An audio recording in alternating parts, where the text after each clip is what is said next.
अथैकोनचत्वारिंशः सर्गः। मणिम् दत्त्वा ततः सीता हनूमन्तमथाब्रवीत् अभिज्ञानमभिज्ञातमेतद्रामस्य तत्त्वतः। मणिम् दृष्ट्वा तु रामो वै त्रयाणाम् संस्मरिष्यति। वीरो जनन्या मम च राज्ञो दशरथस्य च। स भूयस्त्वम् समुत्साहचोदितो हरिसत्तमा। अस्मिन् कार्यसमुत्साहे प्रचिन्तय यदुत्तरम्। त्वमस्मिन् कार्यनिर्योगे प्रमाणम् हरिसत्तमा। तस्य चिन्तययो यत्नो दुःखक्षयकरो भवेत्। हनूमन्यत्नमास्थाय दुःखक्षयकरो भव। स तथेति प्रतिज्ञाय मारुतिर्भीमविक्रमः। शिरसा वन्द्य वैदेहीम् गमनायोपचक्रमे। ज्ञात्वा सम्प्रस्थितम् देवी वानरम् पवनात्मजम्। बाष्पगद्गदया वाचा मैथिली वाक्यमब्रवीत्। हनूमन् कुशलम् ब्रूयाः सहितौ रामलक्ष्मणौ। सुग्रीवम् च सहामात्यम् सर्वान् वृद्धांश्च वानरान्। ब्रूयास्त्वम् वानरः श्रेष्ठ कुशलम् धर्मसंहितम्। यथा च स महाबाहुर्माम् तारयति राघवः। अस्माद्दुःखाम्बुसंरोधात् त्वम् समाधातुमर्हसि। जीवन्तीम् माम् यथा रामः सम्भावयति कीर्तिमान्। तत्त्वया हनुमन्वाच्यम् वाचा धर्ममवाप्नुहि। नित्यमुत्साहयुक्तस्य वाचः श्रुत्वा मयेरिताः। वर्धिष्यते दाशरथेः पौरुषम् मदवाप्तये। मत्सन्देशयुता वाचस्त्वत्तः श्रुत्वैव राघवः। पराक्रमे मतिम् वीरो विधिवत्संविधास्यति। सीतायास्तद्वचः श्रुत्वा हनूमान् मारुतात्मजः। शिरस्यञ्जलिमाधाय वाक्यमुत्तरमब्रवीत्। क्षिप्रमेष्यति काकुत्स्थो हर्यर्क्षप्रवरैर्वृतः। यस्ते युधि विजित्यारीन् शोकम् व्यपनयिष्यति। न हि पश्यामि मर्त्येषु नासुरेषु सुरेषु वा। यस्तस्य वमतो बाणान् स्थातुमुत्सहते ग्रतः। अप्यर्कमपि पर्जन्यमपि वैवस्वतम् यमम्। स हि सोढुम् रणे शक्तस्तव हेतोर्विशेषतः। स हि सागरपर्यन्ताम् महीम् साधितुमर्हति। त्वन्निमित्तो हि रामस्य जयो जनकनन्दिनी। तस्य तद्वचनम् श्रुत्वा सम्यक् सत्यम् सुभाषितम्। जानकी बहुमेनेतम् वचनम् चेदमब्रवीत्। ततस्तम् प्रस्थितम् सीता वीक्षमाणा पुनः पुनः। भर्तृस्नेहान्वितम् वाक्यम् सौहार्दादनुमानयत्। यदि वा मन्यसे वीरवसैकाहमरिन्दमा। कस्मिंश्चित् संवृते देशे विश्रान्तश्वो गमिष्यसि। मम चैवाल्पभाग्यायाः सान्निध्यात्तव वानरा। अस्य शोकस्य महतो मुहूर्तम् मोक्षणम् भवेत्। ततो हि हरिशार्दूल पुनरागमनाय तु। प्राणानामपि सन्देहो मम स्यान्नात्र संशयः। तव दर्शनजः शोको भूयो माम् परितापयेत्। दुःखपरामृष्टाम् दीपयन्निव वानरा। अयम् च वीरसन्देहस्तिष्ठतीव ममाग्रतः। सुमहांस्त्वत्सहायेषु हर्यर्क्षेषु हरीश्वर। कथम् नु खलु दुष्पारम् तरिष्यन्ति महोदधिम्।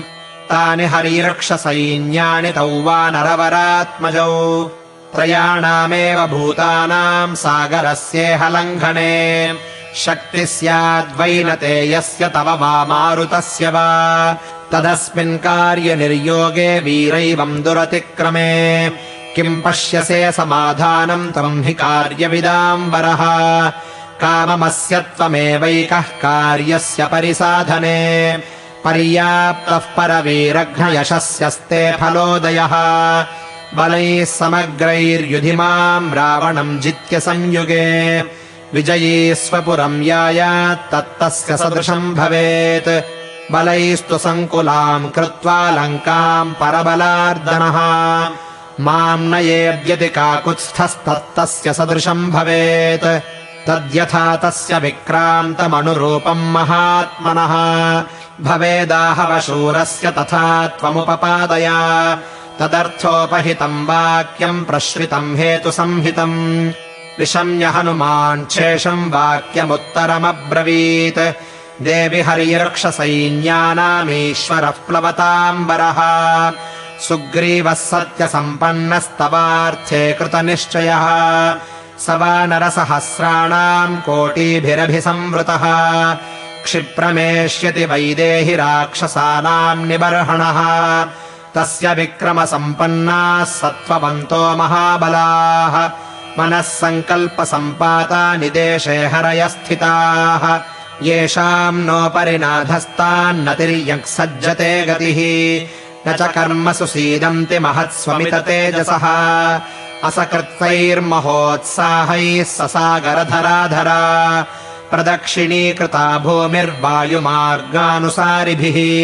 मद्विशिष्टाश्च तुल्याश्च सन्ति तत्र वनौकसः मत्तः प्रत्यवरः कश्चिन्नास्ति सुग्रीवसन्निधौ अहम् तावदिह प्राप्तः किम् पुनस्ते महाबलाः न हि प्रकृष्टाः प्रेष्यन्ते हीतरे जनाः तदलम् परितापेन देवि शोको व्यपैतु ते एकोत्पातेन ते लङ्कामेष्यन्ति हरियूथपाः मम पृष्ठगतौ तौ च चन्द्रसूर्या विवोदितौ त्वत्सकाशम् महासङ्घौ नृसिंहावागमिष्यतः तौ हि वीरौ नरवरौ सहितौ रामलक्ष्मणौ आगम्य नगरीम् लङ्काम् सायकैर्विधमिष्यतः सगणम् रावणम् हत्वा राघवो रघुनन्दनः त्वामादाय वरारोहे स्वपुरीम् प्रति यास्यति तदाश्वसि हि भद्रम् ते भवत्वम् कालकाङ्क्षिणी